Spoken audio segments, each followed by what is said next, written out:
Madge, tell us your first memory of music.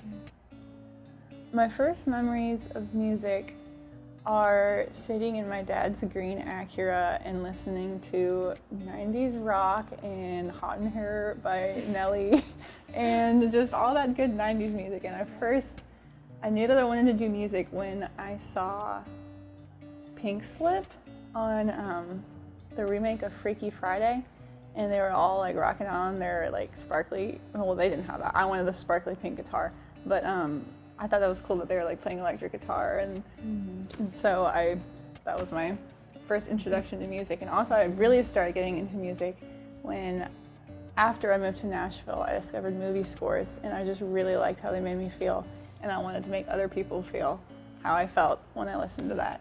So what about you, Hannah? Yeah, I think also because being sisters, it's so easy to just be like, oh hey, do you want to like write a song? That's true. And it started from like a really young age, especially because growing up in the early 2000s, I feel like there was a lot of good like young female musical influences with Disney Channel and watching like Hilary Duff on the Lizzie McGuire movie. We thought it was totally possible to go to Rome and become a pop star. And sing in the Coliseum. Naturally. Naturally. So I think just like having those same interests and loving the same movies, and I think we just started writing songs together, and with our childhood friends and stuff, we'd write silly songs. I want you to tell about your first experience on stage. It has to do with Lizzie McGuire, because you were like 3 and you were rocking it out. I think I peaked at 3. I don't think it can get any better than that moment. But they had an audition for commercials at our local mall, and I was 3 years old, like you said, and I didn't really understand a lot of English at that point. So I went on stage, and they were going to have me sing the jingle that they were having all the kids audition with. But I didn't know the jingle, and I didn't know what was going on. And so he kept trying to, the man who was helping all the kids get on stage, he kept trying to hand me the microphone. And I was like, no, I'm singing into my hand, because that's the best device to sing into. And so I just sang into my hand. And I sang What Dreams Are Made Of from the Lizzie McGuire movie, and everyone clapped. And you went, oh wah, oh wah, oh wah, at the yeah, end. I also had like a British accent, I think, for no reason. But from that moment, I was definitely hooked. But what about, is there a moment for you that you just were like hooked on music? It was just more, because I was a really shy kid, but music was more like a personal experience for me. It was very healing, and it helped me convey emotions, so that it was more how music touched me instead of getting out there and performing as much like you did on stage. So it just kind of developed gradually. There wasn't like a specific moment. And it seemed like it all came together as something more serious than just singing and writing for fun. When we were kind of like early teenagers, and I started playing guitar, and you had been playing piano since you were like in first grade. Yeah. And we thought, well, maybe we should just like write together and really pursue this, because it's a hobby that hasn't gone away yet. And so far, it still hasn't gone away. It's what we're obsessed with. And so that was when we really started focusing our craft and just being, it's like not work, it's just having the privilege to obsess over something like every day. And just fall in love with music over and over again. We were talking about this. We feel like we're just like I don't know how to explain this. Like the music, like what we're trying. I don't know how to explain this. Like we're the conduit for something that's almost more like magical. Bigger than you. Yeah, bigger than us, and we're just like able to like reach it and bring it down. And we're happy that we're able to like connect with that. And we love to read, and I'm sure individuals who follow our social media can attest to that, because we kind of like talk about books all the time and integrate it with our music a lot. And one book that we read was by Elizabeth Gilbert, who wrote Eat, Pray, Love, and it was kind of like a tutorial book sort of on how to keep your creativity alive, and in like very unique ways, like not methodical at all. It was sort of abstract way of thinking, but we really fell in love with the book. It's called Big Magic, and what you're saying about just being the vessel of something greater than you. She said it's like there's a tiny genius, and it like is this invisible tiny genius that moves from person to person and kind of like puts little thoughts in our mind and makes us want to like turn it into a painting or a song or really any art form. And so I definitely feel like it's not always us making the music, it's just something that's like telling us to, like something we just need to get out, which is really cool. What's the age difference between you two? Almost 3 years. Yeah, born in the millennium. Her Chinese zodiac, she found out, is a Golden dragon. golden dragon. Which, yeah. how cool is a golden That just dragon? sounds awesome. Whenever I'm feeling low on confidence, I just think, I'm the golden dragon. You look like a golden dragon right now. Thank you. I only wear gold from now on. I'm really living up to that zodiac. And what is yours, Matt? I'm a fire ox. That's really it feels cool. really accurate, actually. Yeah. So, Madge, you said that you wanted the pink sparkly guitar, and if you started playing piano when you were young, when did the guitar start to intrigue you, and how did you know that you would be good at writing music? I just actually still don't know how to play guitar. she kind of took that on for both of us, but I just stuck with piano, and since I stuck with it, I really am attracted to pretty melodies, and I also, like I said, I like movie scores.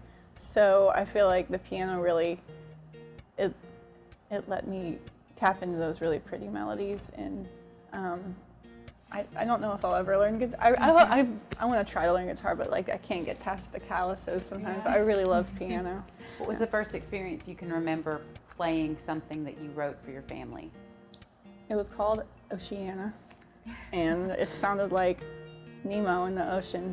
And I still have the sheet music somewhere. Did it but have any words, or was it just a composition? I think it was like spoken word over like this ocean sound, and it kind of rhymed. But I was probably about 9 or 10. But yeah. And what was the reaction from the household? They liked it. I think I thought it was like the greatest thing ever written. So you inspired me. Thank you. They really liked it, but yeah.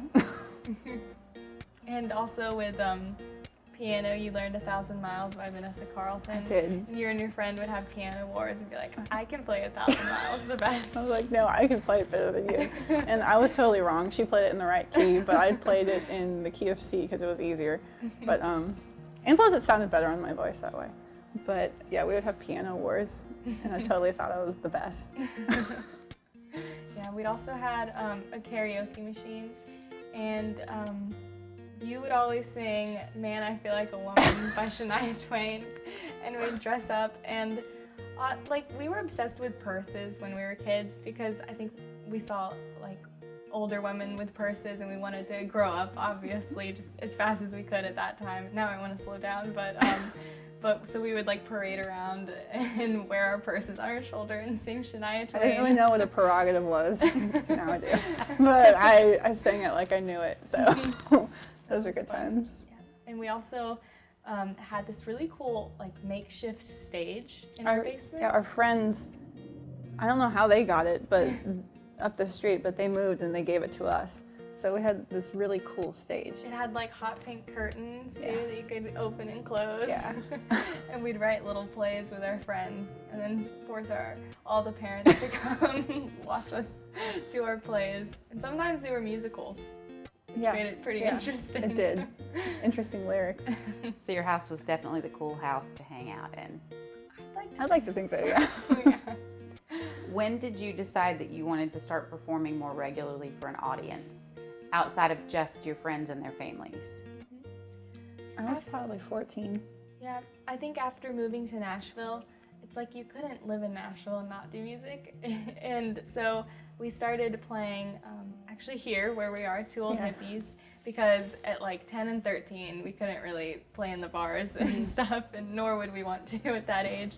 But thankfully Two Old Hippies had a kids open mic, and we came here until I turned 18. And I just tagged along. I was like Yeah. 20. I was like, she's 18. I can hang out with her. But definitely when we moved to Nashville from Atlanta, almost a decade ago now, was when we started performing out together. And we would play at Puckett's and Leaper's Fork. That was a The good time. original Yeah. Puckett. Yeah. And we would get that was when it was still like half grocery store, half restaurant, half music venue. So we'd get like an RC Cola from the fridge in the back, and it was really fun times. Those are good memories. So when you first started playing here at Two Old Hippies, what was the reaction when you saw other young artists perform? I thought you were gonna take that one. Okay. Like our reaction to them. Honestly, for a while there, we were the only ones that would sign up. But every now and then, like big groups would come in from out of town and stuff like that, and they would hold their performances here. So we always enjoyed like seeing like the groups perform and stuff like that. And I think we could learn a lot about stage presence too from other kids close to our age, because Madge and I were generally pretty reserved, and so the music came naturally. But I think like the ability to dance, Performing. or still can't dance, but the ability to really engage an audience, that took us a little bit longer to kind of bridge the gap between music and like performance. So seeing other kids who were just like completely unbridled. I remember a whole group of probably 20 kids came a long time ago now, but they had so much energy, and to see like, oh, maybe like I could do that too, the way they were just like dancing on stage. And I remember there was one boy, and he was singing the Bon Jovi song, and he pointed at Madge and was like, "You give love a bad name." I was like, "We need to try that." that worked on you. It did. So, yeah, that was our impression, seeing other kids like us who loved music perform. So what else do you think enabled you to gain more confidence when performing for a larger audience? I actually, because I was shy, it actually made me feel more safe on stage, and because I felt like I was in my own little bubble, so I felt like free to be myself instead of like the one-on-one conversations. So it actually, once I started channeling it that way, I actually felt a lot like I could let myself go and start like engaging the audience better, because I don't know, it felt more natural. And in 2013, Madge passed several rounds in the TV show The X Factor, and you sang for like what, 4,000 people? Yes, I think it was 4,000. And my parents and I, we were like watching the monitor from backstage, and my mom and I immediately started like sobbing when we saw her on the monitor walk out, and she was just like completely composed, probably up to that point like the most composed I had ever seen you on stage. I'm like, how It was surprising. Yeah, it was, because it was in front of thousands of people, and I've seen you be, I guess, a little more nervous in front of like 10 people, and then when it was 4,000, you were just like owning it. It was so cool to watch. Thank you. I guess it was because just with 10 individuals, I don't know, there was something a little bit more nerve-wracking about that, but it was really fun to be able to, I don't know, I felt really happy going on stage in front of that many people. It was really fun. Yeah, It's a huge accomplishment. Yeah. And it was cool because it was in New Orleans, Yes. the auditions. And I love New Orleans music and food and just like the culture and the history. We So love to travel in general, and it's kind of cool whenever we travel to a new place, we sing, or we try to find a place to sing, like a local venue. And so those are some of my favorite memories performing wise. I agree. I remember the time in Galway. Yes. That's probably one of the most emotional experiences I think performing-wise I've ever experienced, because our grandpa, when I was 13, he gave me an Irish whistle, and I learned to play it, and he wanted me to play the song Blooming Heather on it, and it's debated whether it's Irish or Scottish, but when we got to Ireland, we had been singing it for years, and so we went to this little bar called the Crane Bar in Galway, and it's just as Irish as you can like imagine. And it's just so cute, and it's so cozy, and I think like the entire vicinity was like a little bit larger than this yeah, room. it was like a large bedroom maybe, like the amount of, but every single corner was taken up by people. There's probably 100 people. Yeah, it was like body to body, and so it was just like there was a sign-up list, and when they called my name, you would literally just stand up and start singing, and if everybody knew the song, they would join in. So it was like a chorus of like hundreds of voices, and here nobody really knows the song. But that song's so special because our Opa, it means a lot to him, and so to hear all these voices just chiming into this, it gave us goosebumps. It was one of our favorite memories. Mm-hmm. Yeah, for sure. And I think another interesting time of us singing in a different country was in Brighton, England. Brighton's the coolest. The whole reason we even went to Brighton was because when I was 14 and you were 17, we watched this movie called Angus, Thongs, and Perfect Snogging. And it's a kind of a wacky title, but it's kind of a wacky movie. And it's just about this young girl coming of age and, you know, dealing with boys and friends. And she has just like the most lovable, unique personality. So quirky. just a unique person. Yeah, and it immediately became like one of our favorite movies to this day. And it was filmed partly in Brighton. We're like, we gotta go to Brighton. Yeah. But we went and we found this little pub that we did open mic at, and all the people were super nice, but some of the performances were definitely interesting, like unlike anything we've ever seen here. And there was one man who was the nicest guy, and he went on stage and he sang a song. We're like, this guy's really good. And then like in the middle of the song, he starts meowing. He's like, meow, like for a really long okay, like, this that's new. One of our favorite experiences. But yeah, we'll never forget it, that's for sure. Yeah. So Madge, you mentioned a love of food earlier, and you also mentioned in some of the places that you visited that you like the food as well. Yes. So tell me how you fell in love with food. I know you like to cook. I know you like to bake. Food and me, our relationship is really strong. It's very dynamic. I fell in love with food at first sight.